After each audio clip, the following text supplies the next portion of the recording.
Hi, this is Khushbu with another chapter of class 10th, which is some applications of trigonometry. Trigonometry I've already done in essay 1, but essay 2 में let's see इस chapter में आगे क्या है, applications में क्या नया है. Whenever I teach someone trigonometry, सब मुझसे यही question करते हैं कि हम ये पढ़ क्यों रहे हैं. So trigonometry ये कुछ नया नहीं, बहुत पुराना है. It's like one of the ancient subject of scholars. वो इसको पढ़ा करते थे because उनको इस चीज की नीड लगती थी, क्योंकि एस्ट्रोनॉमी में, ज्योग्राफी में, नेविगेशन में, मैप्स कंस्ट्रक्ट करने में काफी चीजों में इसका यूज था. लाइक फिजिक्स में अर्थ का अगर हम प्लैनेट से डिस्टेंस फाइंड कर रहे हैं, अर्थ का स्टार से डिफरेंस फाइंड कर रहे हैं, तो वहां भी ट्रिग्नोमेट्री काफी यूज होती है. बट लेट्स सी इस चैप्टर के अंदर आप इसे यूज कैसे करते हैं.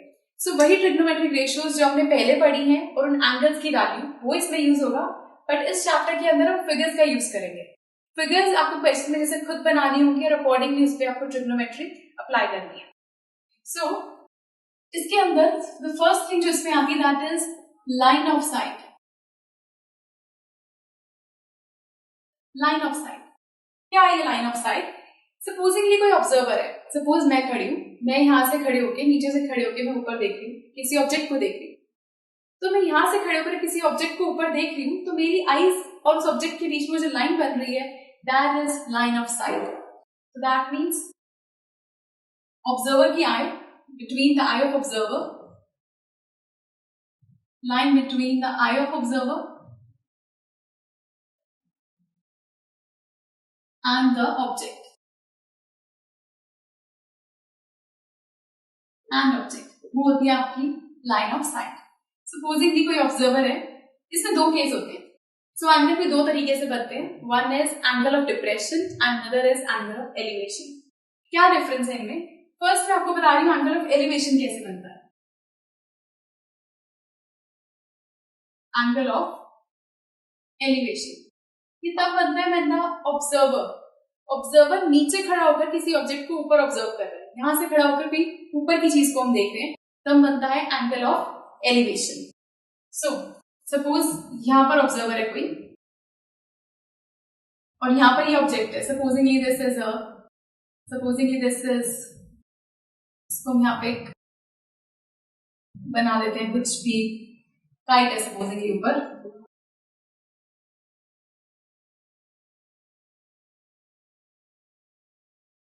ऊपर कोई काइट है. सो ये इस काइट को ऑब्जर्व कर रहा है. सो इसकी लाइन जो आइस से जो इसकी आप एक होगा इसमें हॉरिजॉन्टल लेवल. तो वो हॉरिजॉन्टल लेवल क्या होगा? ये तो नीचे बेस लाइन है, this is the horizontal level. Horizontal level जो आइस से बिल्कुल स्ट्रेट जा रहा है that is the horizontal level. अब यहां से ये इस काइट को ऑब्जर्व कर रहा है. सो ये इस काइट और इसके बीच में ये जो बन रहा है this is line of site. This is line of site. और जब नीचे से खड़े होकर हम ऊपर देखते हैं तो हमारे आइज के यहाँ पे जो एंगल बनता है this is angle of elevation.